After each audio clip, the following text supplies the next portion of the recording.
신령한 세계 2. 은사는 여러 가지나 성령은 같고 직분은 여러 가지나 주는 같으며 또 사역은 여러 가지나 모든 것을 모든 사람 가운데서 이루시는 하나님은 같으니 각 사람에게 성령을 나타내심은 유익하게 하려 하심이라. 두 번째, 직분은 여러 가지이지만 예수님만이 우리의 머리가 되십니다. 세상과 교회에는 여러 직함이 있고 조직마다 높고 낮은 자리가 있습니다. 그리고 많은 사람들은 될 수만 있다면 자신의 능력과 상관없이 높은 자리를 차지하고 싶어 합니다. 그러나 실제로는 일을 함에 있어서 높고 낮은 자리라는 것은 없습니다. 타락한 인간의 본성이 자리에 따라 거짓으로 사람의 가치를 정하는 것입니다. 재능이 뛰어나다고 해서 모두가 자신이 원하는 자리를 차지할 수는 없습니다. 또한 자신이 어떤 자리를 차지하였다고 해도 스스로 모든 것을 결정해 일을 진행해서도 안 됩니다. 왜냐하면 성령님을 통해 우리의 성품과 능력을 열매 맺게 하시고 그 은사에 맞는 직분을 주시고 그 직분자들을 다스리시는 분은 바로 머리 되신 주님이시기 때문입니다. 주님이 우리의 리더이시며 왕이십니다. 모든 직분자들은 항상 가장 높으신 주님께 묻고 그분의 뜻에 순종해야 합니다. 또한 주님이 세우신 조직의 권세자들에게 순종해야 합니다. 예수님께서 하나님의 뜻을 따라 이 땅을 구원하기 위한 구원자로서 직분을 감당하기로 결단하셨을 때 하나님은 예수님을 광야로 인도하여 40일을 굶주리게 하신 후 사탄에게 시험을 하도록 하셨습니다. 40일을 굶주린 예수님에게 사탄은 빵을 만들어주며 유혹한 것이 아닙니다. 예수님에게 직접 돌을 빵으로 만들어 먹도록 유혹하였습니다. 그 말은 예수님은 원하시기만 하면 즉시 굶주림의 상황을 벗어날 수 있는 능력을 소유하고 있었던 것입니다. 예수님은 죽음 앞에 놓였지만 자신의 능력을 마음대로 사용하여 어려운 상황을 벗어나지 않고 그 능력을 오직 아버지의 뜻대로만 사용하기로 결정하셨습니다. 예수님의 육체가 굶주림으로 인해 마음대로 빵을 만들어 먹고 배고픔에서 벗어나고자 하는 짐승 같은 본성이 날뛸 때에도 예수님은 성령으로 거듭난 인성으로 잠잠히 하나님의 뜻을 기다리심으로 사탄에게 승리하셨습니다. 이처럼 하나님의 뜻을 기다리는 것이 우리의 첫 번째 직분입니다.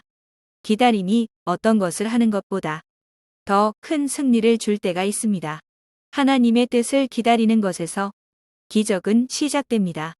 어떤 일을 통해 큰 유익을 얻는다 해도 스스로 하나님이 주신 능력과 지위를 이용해서 일을 진행해서는 안 됩니다.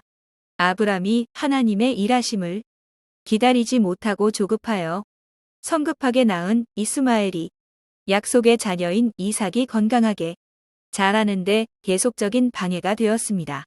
이처럼 독단적으로 시작한 일이 하나님의 뜻을 이루는 데 있어 결정적인 걸림돌이 되기도 합니다.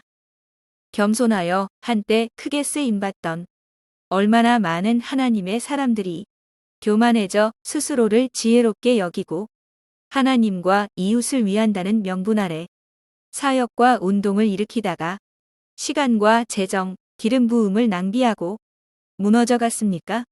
이렇듯 예수님을 주인으로 삼은 자는 오직 그분만을 머리 삼고 그분의 계획대로만 움직이는 자입니다. 예수님을 주인으로 섬기는 자들의 또 다른 특징은 현재에 맡겨진 일에 감사함으로 충성되게 일한다는 것입니다. 요셉이 아무리 뛰어나도 바로왕의 허락 없이는 총리가 될 수 없을 뿐만 아니라 감옥에서 나오는 것조차 불가능합니다. 왕이신 하나님이 바로왕을 통해 요셉이 총리가 되도록 허락하신 최후의 시험이 무엇입니까? 바로왕에게 스스로를 총리로 추천하지 않는 것이었습니다. 만약 요셉이 바로왕에게 스스로를 총리로 추천하였다면 바로는 자신을 뛰어넘는 능력을 소유한 요셉 안에 있는 야망을 발견하고 요셉의 지혜만 이용할 뿐 절대로 총리라는 자리를 허락하지 않았을 것입니다. 이것이 많은 사람들이 능력을 소유하였지만 하나님께 쓰임받지 못하는 이유입니다. 술관 원장 이야기를 통해 알 수 있듯이 요셉도 처음에는 어떻게 해서든지 감옥이라는 가장 낮은 자리에서 빨리 빠져나가고 싶어 했습니다. 그러나 하나님이 허락하신 감옥에서의 2년의 시간 동안 요셉은 하나님을 더 알게 되어 성숙해졌습니다. 이제는 세상의 높은 자리에서 오는 평안과 영광을 원하는 것이 아니라 그곳이 감옥이라 할지라도 하나님이 원하시는 자리, 영혼들을 섬길 수 있는 자리를 원하는 사람으로 변화되었습니다. 겉으로는 똑같아 보이지만 요셉은 이제 억울하게 누명을 쓰고 타의에 의해 감옥에 갇혀 있는 자가 아니라 하나님의 뜻에 의해 자발적으로 감옥에서 머물며 영혼들을 섬기는 자로 변화되었습니다. 그는 그렇게 감옥 안에서 진리로 자유를 얻었습니다.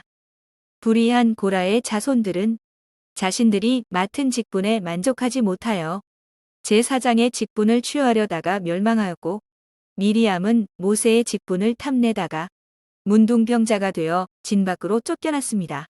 하나님의 위대한 종들은 지금의 자리를 미래에 더 높은 자리로 나가기 위한 수단으로만 여기지 않았습니다. 자신의 이익과 연관된 상황에서만 최선을 다하지 않고 현재 주님이 자신에게 허락하신 모든 상황에서 그들은 기쁨과 감사로 충성하였습니다. 그들은 오직 주님의 기쁨을 위하여 교회와 이웃의 유익을 위한다면 어떠한 자리에도 만족할 수 있는 일체의 비결을 배운 자들이기 때문입니다. 우리는 평소에는 요나의 이름의 뜻과 같이 비둘기처럼 온유하게 하나님의 뜻을 받아들이며 섬기는 것처럼 살아갑니다. 그렇지만 요나가 그토록 의지하고 아끼던 박넝쿨이 사라지자 내가 성내어 죽기까지 할지라도 옳으니이다 라며 가인과 같이 안색이 변하고 이성을 잃은 짐승처럼 변해버립니다. 죄가 너를 원하나 너는 죄를 다스릴지니라.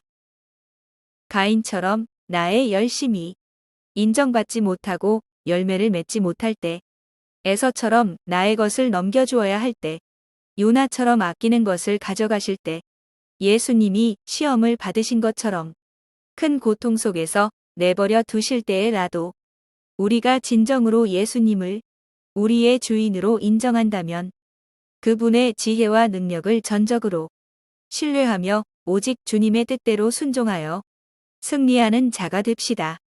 하나님의 능하신 손 아래서 겸손하라. 때가 되면 너희를 높이시리라.